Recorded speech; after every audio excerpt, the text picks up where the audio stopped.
Ouve o silêncio. Ouve o raspar da poeira sobre a lombada de um livro que nunca quiseste encontrar. Sente o frio que emana não da pedra, mas da própria tinta, uma caligrafia febril, nascida entre a prece e o pacto. Todos julgam conhecer o livro de São Cipriano, o famoso Capa Preta, vendido em feiras e alfarrabistas, um compêndio de simpatias e bruxedos rurais para amarrar amores ou encontrar tesouros. Um engano, uma distração genial, a primeira camada de uma verdade tão profunda que precisou de ser protegida pela sua própria caricatura. O livro que tens nas mãos, o que se compra por poucos euros, é uma sombra, um eco distorcido e intencionalmente profanado para proteger o original. O verdadeiro livro, o Verum, o alfarrábio primevo, não tem capa preta nem ilustrações grotescas. Alguns sustentam que nem sequer é um objeto físico, mas sim um estado de consciência, uma chave vibratória transmitida de mestre a discípulo sob juramentos de sangue e silêncio. É uma obra de tecnologia espiritual, uma arquitetura da mente, e o seu acesso é guardado pelo mais eficaz dos censores, o desprezo dos intelectuais e a fé cega dos supersticiosos.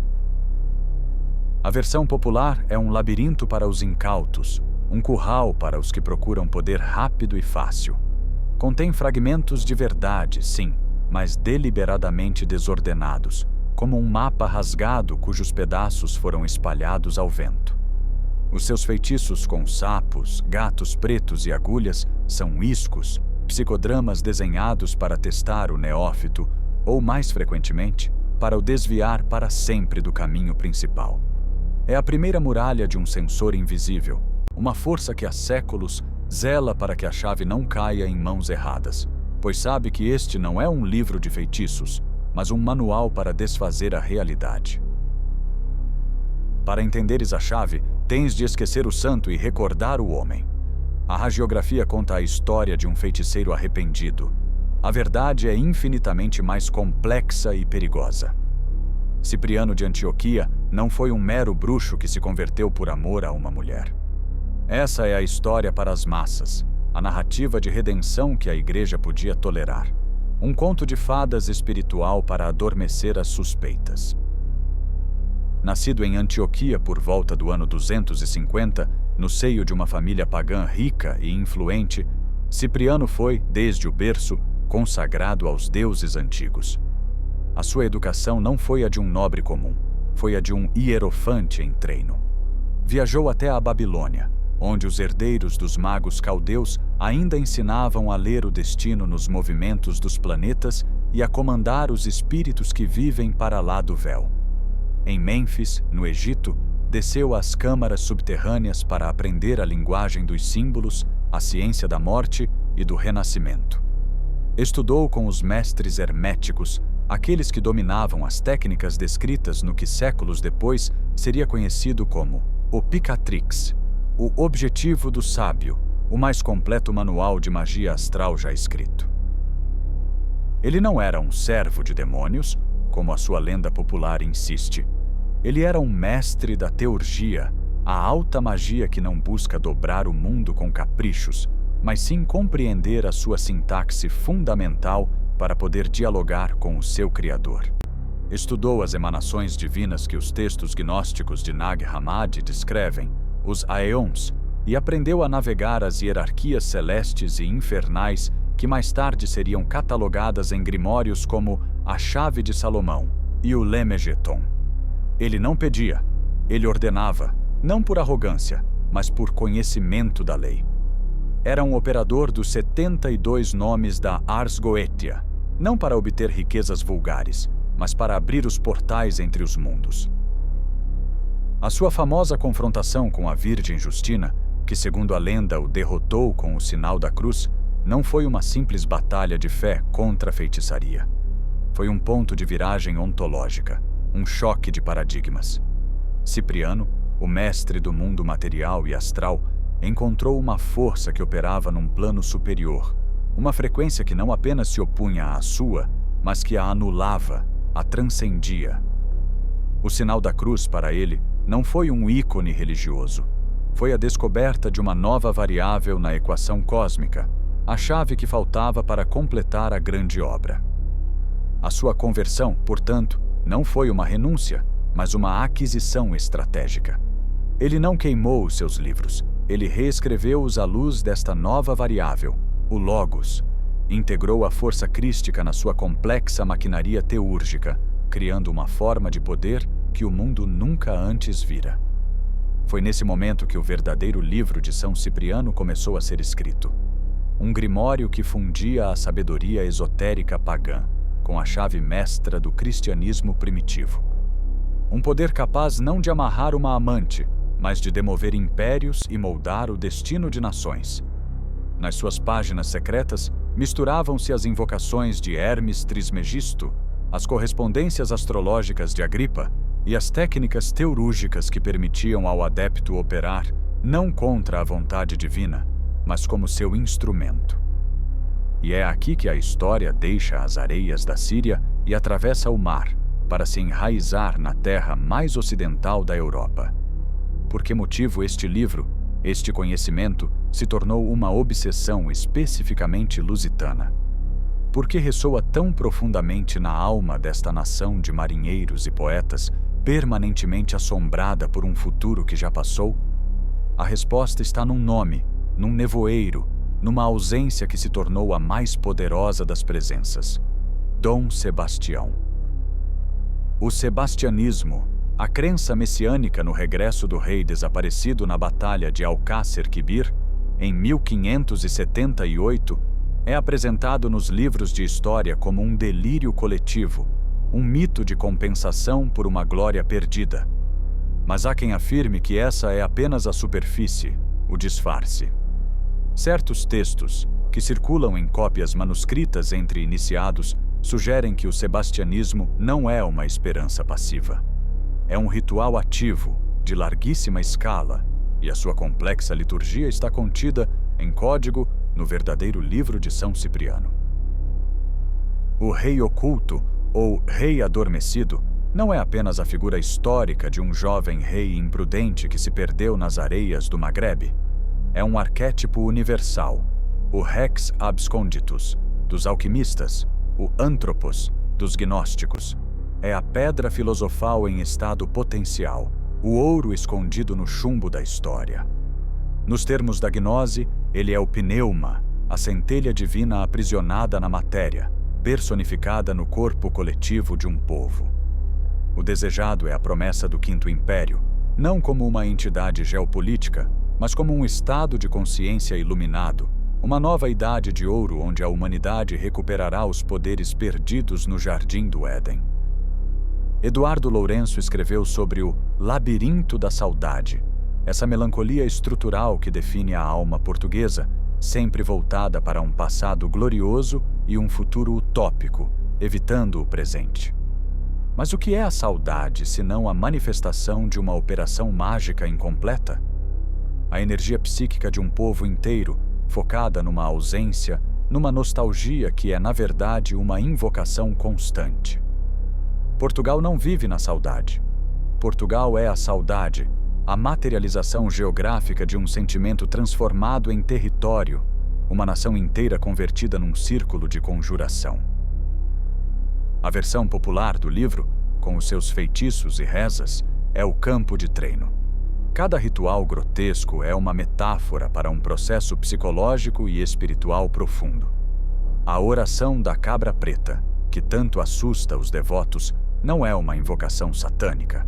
É um exercício de confrontação com a própria sombra, com o bode expiatório interior, aquela parte de nós que carrega todas as culpas e medos.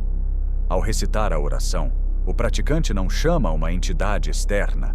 Ele dialoga com o seu abismo pessoal para dele extrair poder e conhecimento. Um processo perigoso que ecoa as advertências dos textos herméticos sobre a necessidade de purificação antes de qualquer grande obra. Pensa na magia do tesouro enterrado, uma obsessão recorrente no livro popular. O texto está repleto de instruções para encontrar ouro e joias escondidas por mouros encantados, guardadas por espíritos em castelos subterrâneos. Sim, Soa inacreditável, mas os manuscritos não mentem se soubermos lê-los. O tesouro não é de metal precioso. O mouro encantado é o nosso subconsciente coletivo, o guardião das nossas memórias ancestrais e talentos ocultos, adormecido por um encantamento que é a nossa própria ignorância e amnésia espiritual. O ritual para desencantar o tesouro é uma técnica de escavação arqueológica na própria alma, um processo de anamnese platônica para trazer à luz da consciência os dons que lá jazem esquecidos desde os tempos edênicos. A magia do gato preto para ficar invisível, outro feitiço popular, revela camadas ainda mais profundas. O gato preto, animal lunar por excelência, associado aos mistérios da noite e à intuição, é o nosso corpo astral, o nosso duplo subtil. O bizarro ritual de cozer os ossos do gato até encontrar o osso da invisibilidade é uma alegoria brutal para a destilação da consciência. O praticante deve separar o essencial do supérfluo, os ossos, a estrutura permanente da carne, o transitório, até descobrir a chave que lhe permite mover-se nos planos astrais sem ser detetado. Tornar-se invisível, não no sentido físico, mas no sentido de operar fora dos parâmetros da realidade consensual. Esta tecnologia mental foi compreendida e apropriada por uma elite dentro da elite. Quando a Ordem dos Templários foi brutalmente desmantelada na sexta-feira, 13 de outubro de 1307, numa operação coordenada pelo rei Filipe, o Belo, e pelo Papa Clemente V, os seus cavaleiros não desapareceram simplesmente. Levaram consigo não apenas tesouros materiais, mas algo infinitamente mais valioso: conhecimento. Em Portugal, sob a proteção do rei de Guinness, eles renasceram como a Ordem de Cristo, numa transmutação que foi mais que política. Foi alquímica. A narrativa oficial diz que a sua missão passou a ser a expansão da fé cristã pelos mares desconhecidos. A narrativa esotérica, o segredo sussurrado nos corredores labirínticos do convento de Cristo em Tomar, é outra. A Ordem de Cristo tornou-se a guardiã não apenas do rito sebástico, mas do próprio livro de São Cipriano na sua forma mais pura.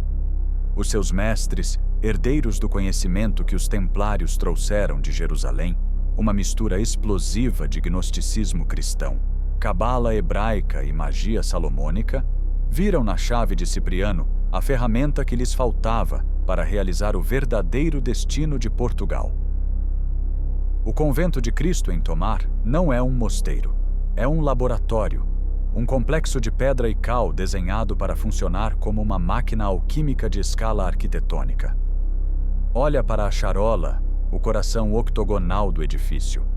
A sua forma não é um capricho estético.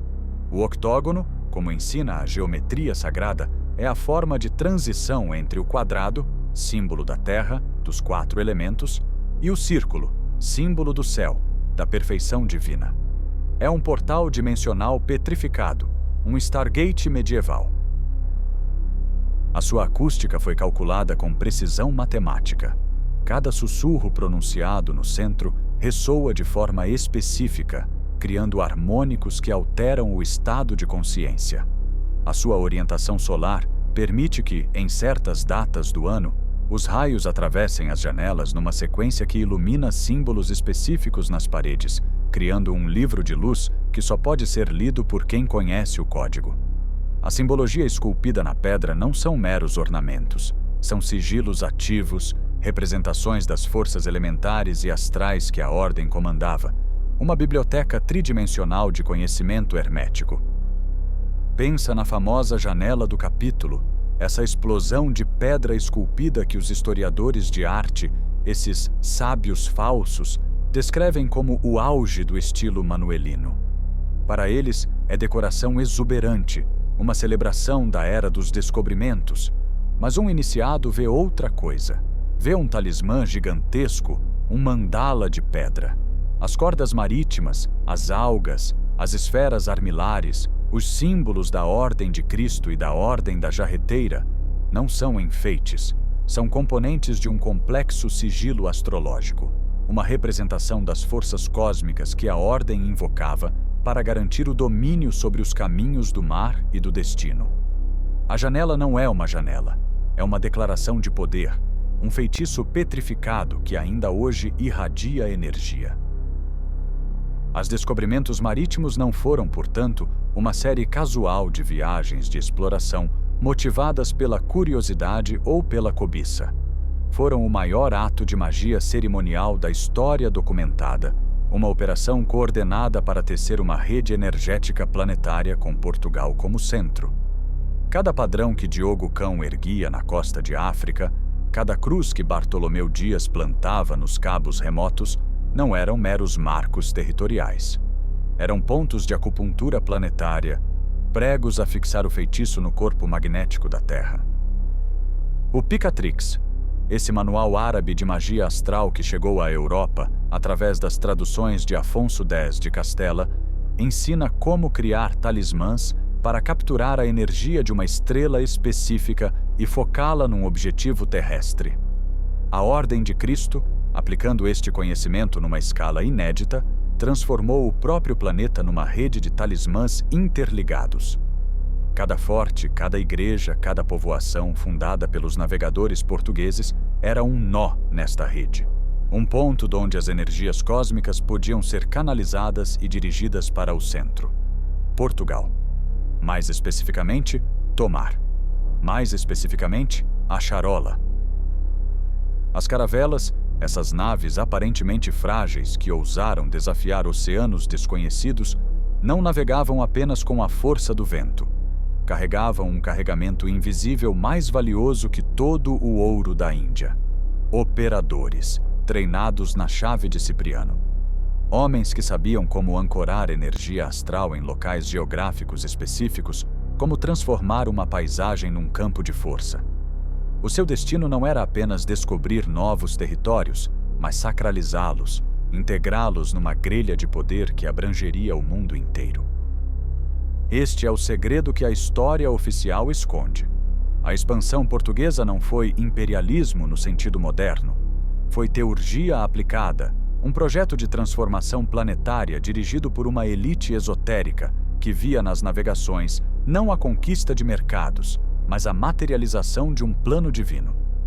O objetivo final não era acumular riquezas, mas preparar as condições energéticas necessárias para o regresso do rei oculto e o estabelecimento do Quinto Império. Mas o ritual foi interrompido. A morte prematura de Dom Sebastião em Alcácer Quibir foi mais que uma catástrofe política.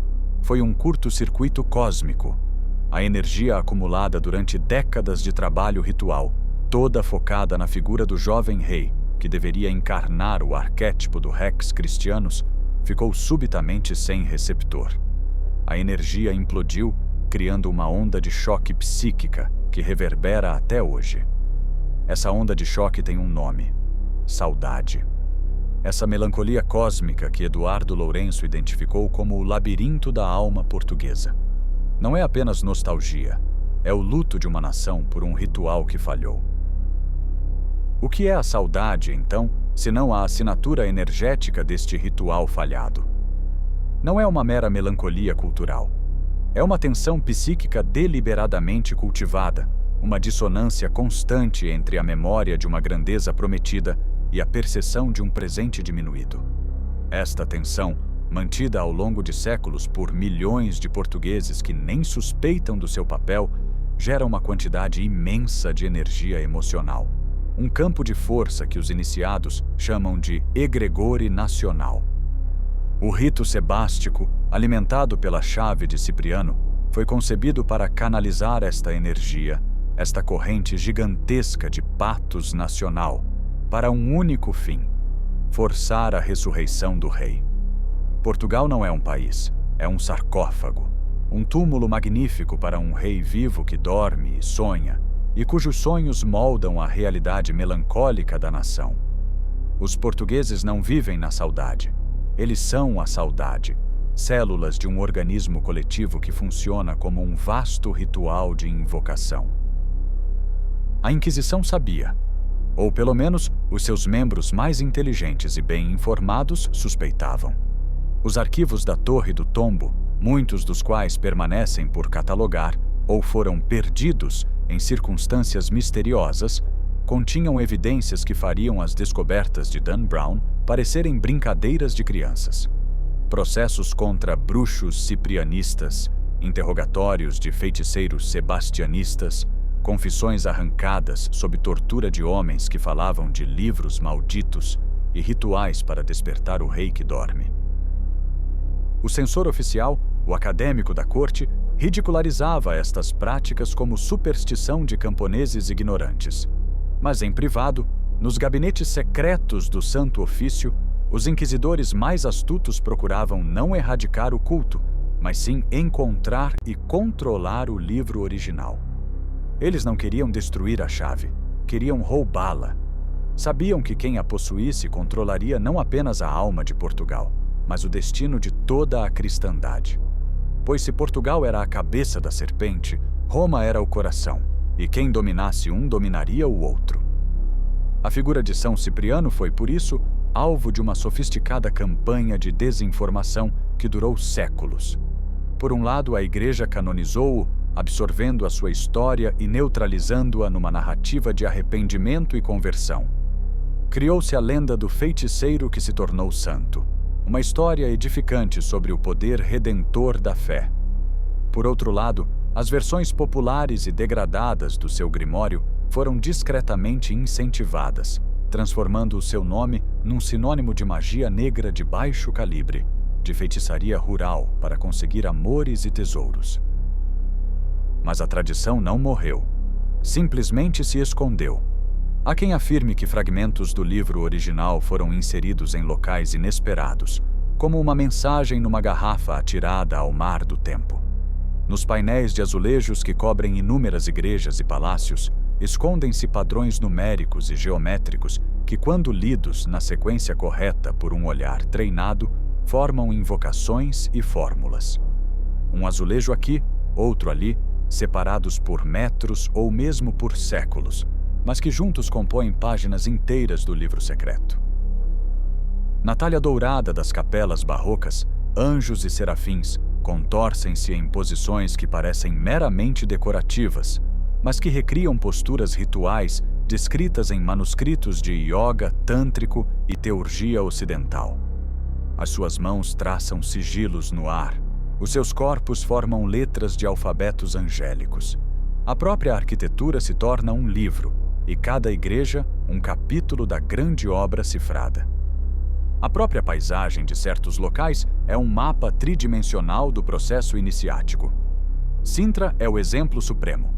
A serra inteira é um santuário natural, mas a Quinta da Regaleira é o seu manual de instruções feito pedra e jardim. Eu estive lá. Eu vi como os turistas caminham sobre os símbolos sem os ver, sentindo apenas um vago encanto, uma estranheza que não conseguem nomear. Essa estranheza é o despertar de memórias ancestrais, a reação da alma aos códigos que reconhece, mas que a mente consciente não consegue decifrar. Carvalho Monteiro, o milionário brasileiro que mandou construir a Quinta no final do século XIX, não era um excêntrico com demasiado dinheiro. Era um hierofante sombrio, um herdeiro da tradição esotérica, possivelmente ligado a ramos sobreviventes da Ordem de Cristo ou a sociedades iniciáticas que se formaram após a sua dissolução oficial. Os documentos da época referem-no como o Monteiro dos Milhões, mas outros textos, mais discretos, chamam-lhe o Arquiteto do Despertar. Ele não construiu um palácio de capricho, construiu uma máquina alquímica.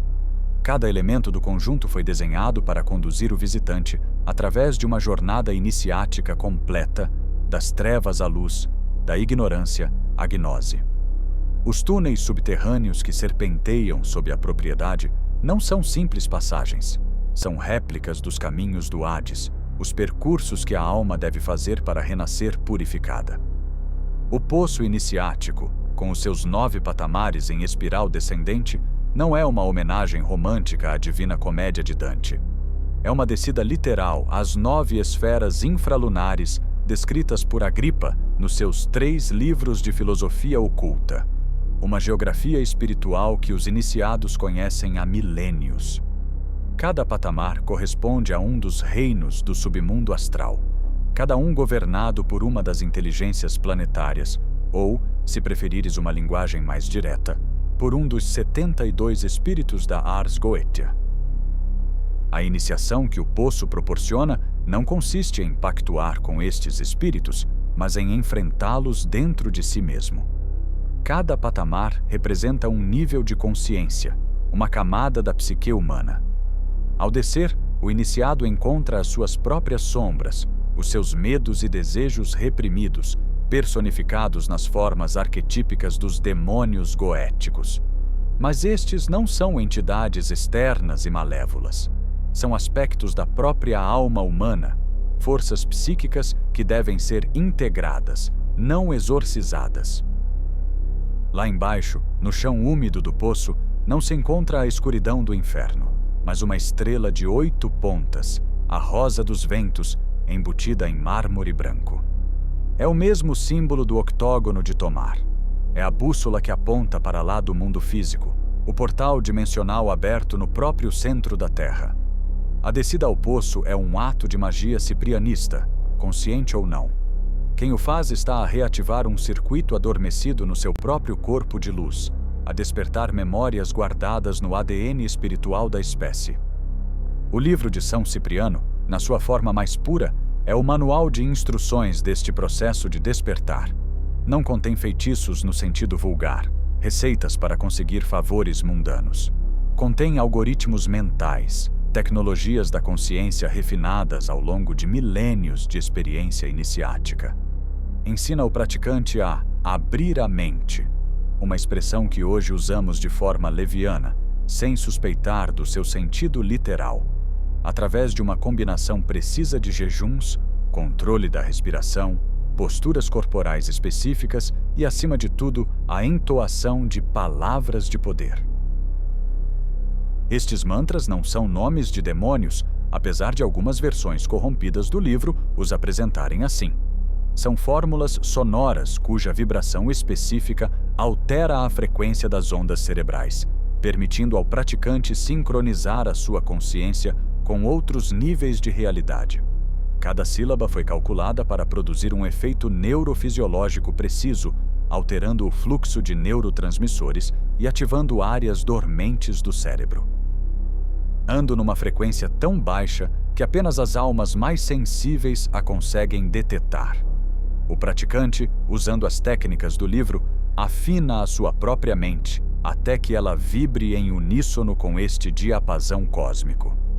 Quando um número suficiente de mentes o fizer simultaneamente, a ressonância combinada será tão poderosa que irá, literalmente, estilhaçar os selos do tempo e trazer o rei de volta à manifestação terrestre. Esta é a demolição da nossa visão do mundo. A história que aprendemos nas escolas é uma mentira. A religião que nos ensinaram é uma caricatura. A magia não é superstição medieval. É tecnologia espiritual avançada. E Portugal não é apenas um país periférico na ponta da Europa. É o centro de um projeto metafísico cuja escala e ambição fazem as pirâmides do Egito parecerem brincadeiras de crianças. O fenômeno de Fátima, em 1917, não foi uma aparição católica convencional. Foi uma manifestação do próprio mecanismo sebástico, uma prova de que o sistema ainda funciona. A irmã Lúcia, a única sobrevivente dos 3 pastorinhos, não foi uma simples vidente. Foi um canal, uma antena humana sintonizada na frequência do rei adormecido. As suas memórias das aparições, guardadas nos arquivos do Vaticano, contêm informações que iriam revolucionar a nossa compreensão da realidade se fossem completamente reveladas. O famoso Terceiro Segredo de Fátima, finalmente divulgado em 2000, falava de um papa morto por soldados numa montanha, numa visão apocalíptica que muitos interpretaram como profecia sobre atentados ou perseguições à igreja. Mas há quem sustente que esta foi apenas uma versão editada, um fragmento sem contexto de uma revelação muito mais ampla. A visão completa, segundo estas fontes, descrevia não a morte de um papa, mas o despertar do rei e as consequências cósmicas dessa ressurreição. A montanha da visão não seria um local geográfico, mas uma metáfora para o estado de consciência elevado necessário para receber a revelação completa. O Papa vestido de branco representaria não uma pessoa específica, mas o arquétipo do pontífice, aquele que faz a ponte entre o humano e o divino. A sua morte simbolizaria o fim da religião, organizadas tal como a conhecemos, substituída por uma espiritualidade direta, sem intermediários, baseada na tecnologia gnóstica do livro de Cipriano. Os soldados que o matam seriam as forças da ignorância e do materialismo, mas a sua vitória seria apenas temporária, porque, segundo a visão completa, da morte do Papa nasceria o Rei ressurreto, o Antropos restaurado, a humanidade finalmente despertada para o seu destino cósmico. A chuva de sangue, que os anjos recolhiam nos regadores de cristal, não seria violência, mas a energia vital liberada por este despertar em massa, canalizada para alimentar a nova realidade que estaria a nascer. É por isso que o Vaticano guarda os arquivos de Fátima com tanto cuidado, não por piedade religiosa, mas por medo. Medo de que a verdade completa seja conhecida, medo de que o mecanismo sebástico seja reativado por quem saber como usá-lo. Porque se Portugal é o detonador, Roma é o alvo. O despertar do rei português significaria o fim do poder temporal da Igreja, a revelação de que o verdadeiro cristianismo não é uma religião de submissão, mas uma tecnologia de libertação. Os guardiões do arquivo, os herdeiros silenciosos da ordem que ainda hoje se encontram, talvez em salas discretas de Lisboa ou em quintas isoladas no Ribatejo, sabem disto. Conhecem o peso da responsabilidade que carregam e talvez temam o regresso tanto quanto o desejam, porque despertar o rei implica aceitar as consequências do seu poder. Quem compreende esta verdade já não consegue calar-se completamente, mas é forçado a um silêncio ainda mais profundo, o silêncio do operário que conhece a planta da bomba, mas não pode falar dela com os transeuntes. É o paradoxo do guardião: proteger um segredo que anseia por ser revelado, manter fechada uma porta que o próprio tempo está a forçar. Pensa nisto. O que aconteceria se o rei despertasse amanhã? Num mundo de redes sociais, de informação instantânea, de materialismo digital. O seu regresso não seria uma parada triunfal recebida por multidões jubilosas. Seria um choque sísmico, um evento de dissonância cognitiva em escala planetária que faria o terceiro segredo de Fátima parecer uma nota de rodapé numa enciclopédia. Seria a prova viva de que tudo o que julgávamos saber sobre a história, a religião, a natureza da realidade é mentira. Que a vontade humana focada pode alterar as leis da física, que o destino das nações foi forjado não em parlamentos e campos de batalha, mas em círculos de conjuração, traçados na pedra fria de mosteiros medievais. A promessa de um meta-sentido é o que nos move, mesmo quando não temos consciência dele. A ideia de que a nossa história individual e coletiva, com as suas glórias e misérias, os seus triunfos e fracassos, não é uma sucessão aleatória de eventos, mas os capítulos de um grimório vivo. Portugal não seria uma nação no sentido político comum.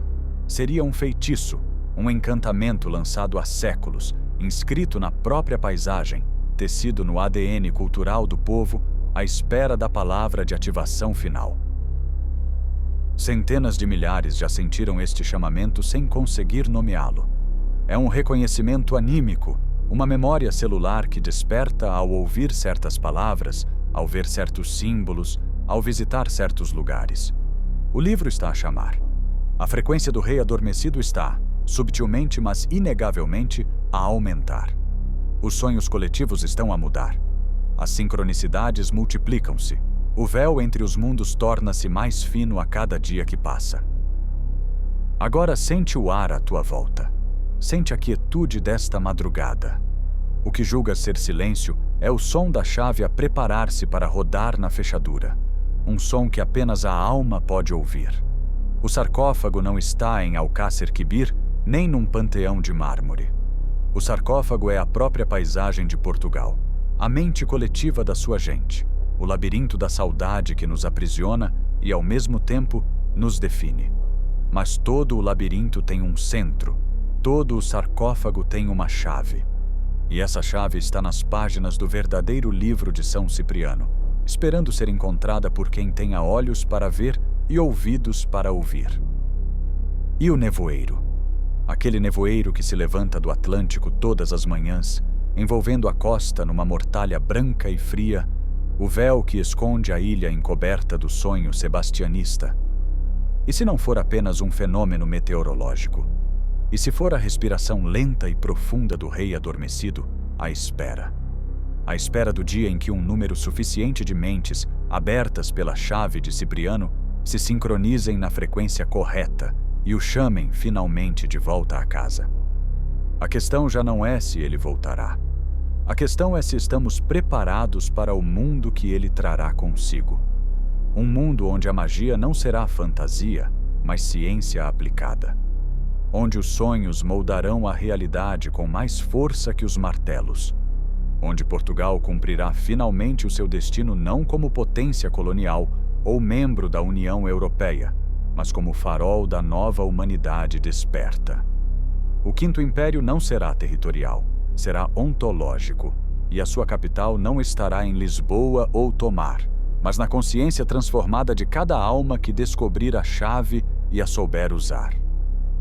Até lá, somos todos guardiães de um segredo que não sabemos que conhecemos.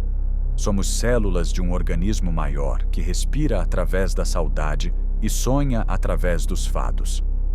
Somos os herdeiros de uma tradição que aparentemente se perdeu, mas que na verdade apenas adormeceu, como o próprio rei, esperando a hora certa para despertar e transformar o mundo.